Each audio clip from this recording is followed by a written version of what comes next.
Manila Bay, 2025. The air hums with ambition. South Korean defense executives stride through the Department of National Defense, blueprints in hand for advanced warships and fighter jets. Outside, the South China Sea churns with tension as Chinese vessels patrol near Philippine waters. But inside Manila, a new partnership is taking shape.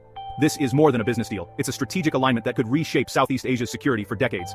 The Philippines, long seeking to modernize its military, finds in South Korea a partner offering cutting-edge technology at competitive prices, without the political baggage of Western suppliers. Seoul isn't just selling weapons, it's building a long-term alliance with a nation at the heart of the Indo-Pacific's most volatile flashpoint. The conversation has shifted from small patrol boats to big-ticket items, the KF-21 Boromai fighter jet and state-of-the-art submarines. These aren't just tools of war, they're symbols of sovereignty and national resolve. For the Philippines, this partnership offers a credible path to a minimum credible defense posture. For South Korea, it's a chance to establish a defense hub in China's strategic backyard. Both nations, U.S. treaty allies, are seeking greater autonomy in an era of superpower rivalry. By deepening ties, Manila and Seoul are hedging their bets and building a new network of security cooperation. This alliance complements rather than replaces existing alliances. The implications are immense. A well-armed Philippines, backed by South Korean technology, could shift the balance of power in the South China Sea. It's a story of two middle powers finding common cause. They understand that relying solely on a single patron is risky. Together, they're creating a more stable, multipolar regional order. The stakes are high, and the outcome could redefine security in Southeast Asia. The Seoul-Manila partnership is just getting started. Southeast Asia is now the epicenter of a new great game.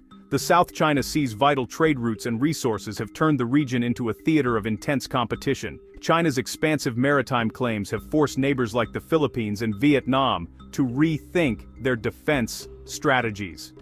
The focus has shifted from internal security to maritime domain awareness and external defense. Countries are racing to acquire modern naval and air assets to protect their exclusive economic zones. This has created a booming market for defense suppliers. Enter South Korea, a new powerhouse offering high-tech innovation and pragmatic partnerships. Unlike traditional suppliers, Seoul offers technology transfer, local production, and long-term support. This model is especially attractive to developing nations eager for self-reliance. South Korea's own journey from aid recipient to industrial giant resonates across the region. The result? A web of middle-power coalitions, South Korea, Australia, Japan, the Philippines, building interlocking security partnerships. Joint exercises, intelligence sharing, and collaborative procurement are making the region more resilient. This networked approach complicates any aggressor's calculations and gives smaller nations more leverage. South Korea's expanding role is a key driver of this stabilizing trend. The Indo-Pacific security architecture is being quietly, but profoundly, reshaped. Why has South Korea chosen the Philippines as its strategic defense hub? Geography, geopolitics, and commercial ties converge here. The Philippines is the gateway to the Pacific, a frontline state in the South China Sea, and a historic friend to South Korea. Its location controls access through critical choke points like the Luzon Strait, vital for South Korea's trade-dependent economy. A strong Philippines secures these sea lanes, protecting both nations' interests. Facing daily pressure from China, the Philippines is a stable, motivated market for defense modernization. South Korea already has a significant industrial footprint, especially in shipbuilding at Subic Bay. This existing presence enables comprehensive support for future defense projects. The partnership is built on shared interests and practical advantages. It's a foundation for a deep, enduring alliance. South Korea's focus on the Philippines rests on three pillars: geography, shared threats, and industrial presence. The Philippine archipelago is a strategic barrier between the Pacific and Asia, with islands near Taiwan and the South China Sea. Any power-seeking dominance here must contend with the Philippines, an unsinkable aircraft carrier. Both nations face regional threats, South Korea from the north, the Philippines from China's maritime expansion. Chinese harassment of Philippine vessels is a daily reality, forging a powerful alignment of interests. Helping Manila defend itself pushes back against coercion threatening the rules-based order. South Korea's industrial legacy, especially at Subic Bay, is a game-changer. Local shipbuilding and maintenance reduce costs and speed up repairs, while transferring skills to Filipinos. This pre-existing footprint allows South Korea to offer a total package few can match.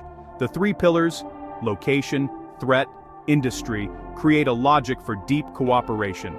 The Philippines' motivation, South Korea's expertise, and shared interests make the partnership practical and sustainable. Conversations in Manila are about building a shared future, not just transactions. Together, they aim to uphold security and stability in the Indo-Pacific. The Seoul-Manila axis is built to last.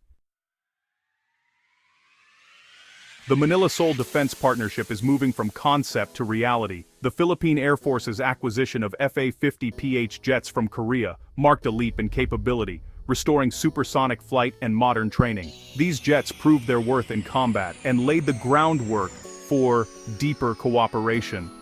At sea, the Jose Rizal-class frigates, built by Hyundai, transformed the Philippine Navy into a credible blue water force. New corvettes and offshore patrol vessels from South Korea are further modernizing the fleet. Hyundai's local maintenance facility ensures long-term sustainability. This partnership goes beyond hardware. It includes joint training, technology sharing, and local support infrastructure. The result is deep interoperability and trust. The foundation is set for even more advanced defense acquisitions. Manila and Seoul are building a defense ecosystem for the future. South Korea is now pitching its most ambitious project to the Philippines, the KF-21 Boramae fighter jet. This 4.5 generation jet rivals the best Western fighters and brings the Philippine Air Force into the 21st century. Advanced radar, electronic warfare, and long-range munitions make it a game-changer. Low observable features enhance survivability in contested airspace. The offer includes technology transfer, local assembly, and integration into the maintenance cycle. For Manila, it's a chance to build its own aerospace industry and reduce foreign dependence. A fleet of KF-21s would alter the regional military balance, deterring aggression in the South China Sea. The Boramae is more than a weapon. It's a symbol of trust and strategic alignment. Its acquisition would mark a new era in Philippine air power. The stakes for both nations couldn't be higher.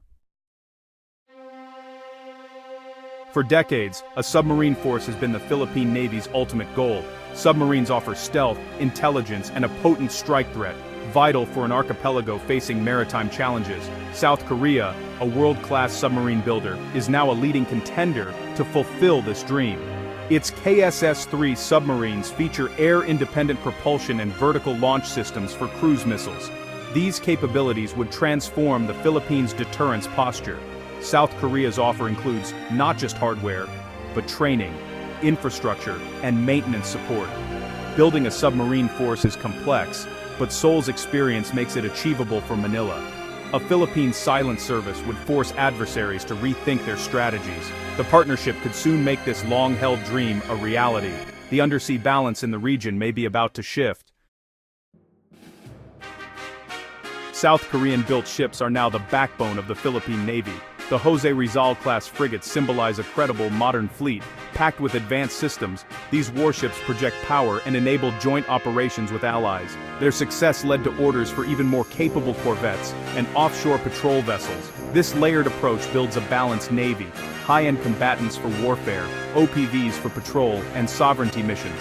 South Korea's role in building and supporting these ships is central. The partnership is now institutionalized, not just transactional. The Philippines trusts Seoul with the heart of its future fleet. This naval modernization is a cornerstone of the broader alliance. The transformation is already visible in Philippine waters. The Seoul-Manila Defense Partnership could transform the Philippines into a true maritime power. With KF-21 fighters, modern submarines, and a robust fleet, Manila would be a formidable middle power. This would complicate China's strategic calculus and enhance regional stability. The partnership signals a new model, flexible networks of middle powers, not just superpower alliances. Minilateralism, pooling resources and sharing burdens, is reshaping the Indo-Pacific. The long-term vision is for the Philippines to develop its own defense industry, with South Korea as a key partner. Maintenance hubs, joint ventures, and local production are on the horizon. This is a win-win. South Korea gains a secure production base. The Philippines gains self-reliance. Policymakers in Manila face tough choices: prioritize air dominance, submarines, or patrol vessels. The decisions made now will define the armed forces for a generation. The future of peace and security in the Indo-Pacific may hinge on this partnership. The road ahead is challenging, but full of promise.